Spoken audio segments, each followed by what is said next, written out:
नमस्कार, मैं हूं निकिता और आप देख रहे हैं सत्यहिंदी.com। चलिए एक नजर डालते हैं अब तक की सुर्खियों पर।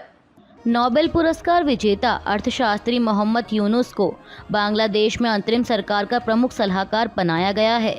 बता दें कि बांग्लादेश की प्रधानमंत्री शेख हसीना के देश छोड़ने के बाद सेना प्रमुख ने देश को संबोधित कर अंतरिम सरकार बनाने की बात कही थी। अब सामने आ रही मीडिया रिपोर्ट्स के मुताबिक राष्ट्रपति के प्रेस सचिव ने बताया कि नोबेल पुरस्कार विजेता अर्थशास्त्री मोहम्मद यूनुस को बांग्लादेश की अंतरिम सरकार का प्रमुख बनाया गया है।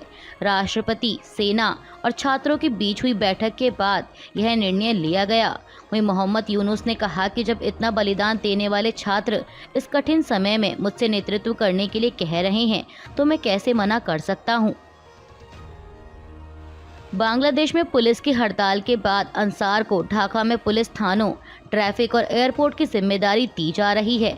बता दें कि अंसार बांग्लादेश में मूल रूप से स्वयंसेवक होते हैं जो आंतरिक सुरक्षा के लिए मुख्य सुरक्षा बलों के साथ तैनात किए जाते हैं। मीडिया रिपोर्ट्स के मुताबिक बांग्लादेश में पुलिस ने सुरक्षा की चिंताओं को लेकर हड़ताल की घोषणा की है और इसी के बाद अंसार और ग्राम रक्षा बलों को कई तरह के पुलिस के कामों का जिम्मा दिया गया। कल मंगलवार को बांग्लादेश की राजधानी ढाका में कहीं भी पुलिस की कोई गतिविधियां मौजूदगी नहीं देखी गई। बांग्लादेश में कांस्टेबल से लेकर इंस्पेक्टर रैंक तक के पुलिस कर्मियों के संगठन पुलिस सर्विस एसोसिएशन ने घोषणा की है कि जब तक पुलिस कर्मियों की जान सुनिश्चित नहीं हो जाती वो हड़ताल पर रहेंगे। अमेरिका ने बांग्लादेश में जारी हिंसा पर गहरी चिंता व्यक्त की है और कहा है कि नई सरकार के लिए ऐसे सभी मामलों की विश्वसनीय जांच करना और पीड़ितों को न्याय प्रदान करना महत्वपूर्ण होगा। विदेश विभाग के प्रवक्ता ने कल मंगलवार को पीटीआई से कहा कि हम बांग्लादेश में हिंसा की लगातार जारी खबरों से बेहद चिंतित हैं, जिसमें धार्मिक या राजनीतिक समूहों के सदस्यों पर निर्देशित हिंसा भी शामिल है। हम पुलिस और कानून प्रवर्तन के खिलाफ हिंसा की खबरों से भी उतने ही चिंतित हैं। उन्होंने आगे कहा कि हम सभी पक्षों से तनाव कम करने और शांति की वापसी के लिए अपना आह्वान दोहराते हैं। यह प्रतिशोध या बदला लेने का समय नहीं है। समाचार एजेंसी पीटीआई की एक रिपोर्ट के मुताबिक एयर इंडिया, विस्तारा और इंडिगो आज बुधवार को दिल्ली से ढाका के लिए अपनी निर्धारित उड़ानें संचालित करेगी और बांग्लादेश की राजधानी से लोगों को वापस लाने के लिए एक विशेष उड़ान भी संचालित करने की संभावना है। कांग्रेस के शीर्ष नेताओं ने कल मंगलवार को सुप्रीम कोर्ट के उस फैसले पर विचार विमर्श किया जिसमें राज्यों को एससी और एसटी के भीतर उपवर्गीकरण बनाने की अनुमति दी गई थी। मीडिया रिपोर्ट्स के मुताबिक कांग्रेस अध्यक्ष मल्लिकार्जुन खड़गे द्वारा पार्टी के मुख्यमंत्रियों, राज्य इकाई प्रमुखों और नागरिक समाज समूहों के साथ विचार विमर्श के बाद वे 2-3 सप्ताह में इस मुद्दे पर अपना रुख तय करेंगे। आपको बता दें कि एक ऐतिहासिक फैसले में पिछले गुरुवार को सुप्रीम कोर्ट ने कहा था कि राज्यों को एससी और एसटी के भीतर उपवर्गीकरण करने का संवैधानिक अधिकार है जो सामाजिक रूप से विषम वर्ग का निर्माण करते हैं ताकि सामाजिक और शैक्षणिक रूप से अधिक पिछड़ी जातियों के उत्थान के लिए आरक्षण दिया जा सके। संसद में जारी मॉनसून सत्र के बीच कांग्रेस सांसद मणिकम टैगोर ने जाति आधारित जनगणना के मुद्दे पर चर्चा के लिए लोकसभा में स्थगन प्रस्ताव दिया है। समाचार एजेंसी एएनआई द्वारा यह जानकारी दी गई। पेरिस ओलंपिक में पुरुष हॉकी के सेमीफाइनल मुकाबले में भारत जर्मनी से हार गया है। हाफ टाइम तक भारतीय टीम जर्मनी से 1-2 के अंतर से पिछड़ गई थी, लेकिन भारत ने वापसी करते हुए तीसरे क्वार्टर तक जर्मनी से 2-2 गोल की बराबरी कर ली। हालांकि चौथे क्वार्टर में जर्मनी ने एक और गोल करते हुए 3-2 से बढ़त बना ली और फाइनल का टिकट हासिल किया। आपको बता दें कि भारत भले ही यह मुकाबला हार गया हो, लेकिन उसके पास ब्रॉन्ज मेडल जीतने का फिर भी मौका रहेगा। साथ ही बता दें कि भारतीय टीम 3 साल पहले यानी टोक्यो ओलंपिक में भी कांस्य पदक विजेता रही है। पेरिस ओलंपिक 2024 में रेसलिंग इवेंट में भारत के लिए अच्छी खबर है।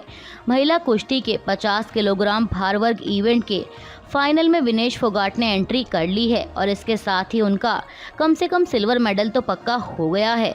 आपको बता दें कि विनेश फोगाट ओलंपिक में कुश्ती के फाइनल में पहुंचने वाली भारत की पहली महिला रेसलर हैं।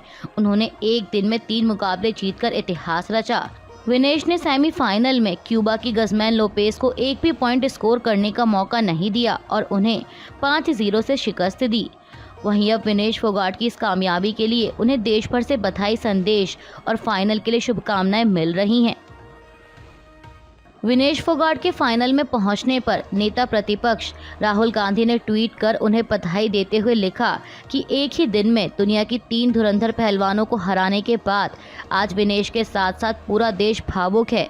राहुल ने लिखा कि जिन्होंने भी विनेश और उसके साथियों के संघर्ष को झुठलाया, उनकी नीयत और काबिलियत तक पर प्रश्न चिन्ह खड़े किए, उन सभी को जवाब मिल चुका है। कांग्रेस नेता ने कहा कि आज भारत की बहादुर बेटी के सामने सत्ता का वो पूरा तंत्र धराशायी पड़ा था जिसने उसे खून के आंसू रुलाए थे। उन्होंने आगे कहा कि चैंपियंस की यही पहचान है, वो अपना जवाब मैदान से देते हैं। बहुत शुभकामनाएं विनेश, पेरिस में आपकी सफलता की गूंज दिल्ली तक साफ सुनाई दे रही है। #GoForGold। समाजवादी पार्टी प्रमुख अखिलेश यादव ने भी पहलवान विनेश फोगाट को बधाई देते हुए एक्स पर लिखा कि महान खिलाड़ी विनेश फोगाट की जीत सिर्फ उनके खेल की जीत नहीं है, बल्कि एक बहुत बड़ी मानसिक जीत भी है। उनके फाइनल में पहुंचने पर उनको और देश के सच्चे खेल प्रेमियों को हार्दिक बधाई। फाइनल में जीत के लिए अनंत शुभकामनाएं। वहीं आरजेडी नेता तेजस्वी यादव ने कहा कि हक, अधिकार और न्याय के लिए दिल्ली की सड़कों पर सत्ता संरक्षित शक्तिशाली ताकतों से लड़ने भिड़ने वाली विश्व की शीर्ष खिलाड़ियों को धूल चटा दबदबा कायम करने वाली देश की चहेती बेटी विनेश फोगाट को कुश्ती में ओलंपिक के फाइनल में पहुंचने पर हार्दिक बधाई तथा फाइनल मैच के लिए अग्रिम शुभकामनाएं। पूर्व केंद्रीय खेल मंत्री और भाजपा सांसद अनुराग ठाकुर ने भी विनेश फोगाट को बधाई देते हुए एक्स पर लिखा @फोगाट विनेश, यह अद्भुत है। पेरिस ओलंपिक 2024 में महिला फ्री स्टाइल 50 किलोग्राम कुश्ती सेमीफाइनल में इस ऐतिहासिक जीत ने उनके लिए पोडियम पर जगह पक्की कर दी है, जो भारत की किसी भी महिला पहलवान के लिए पहली बार है। अनुराग ठाकुर ने लिखा कि फाइनल मैच के लिए बधाई और शुभकामनाएं। वहीं कांग्रेस नेता जयराम रमेश ने कहा कि विनेश फोगाट का पेरिस ओलंपिक में सिल्वर या गोल्ड मेडल पक्का है। क्या नॉन बायोलॉजिकल प्रधानमंत्री उन्हें कॉल करेंगे?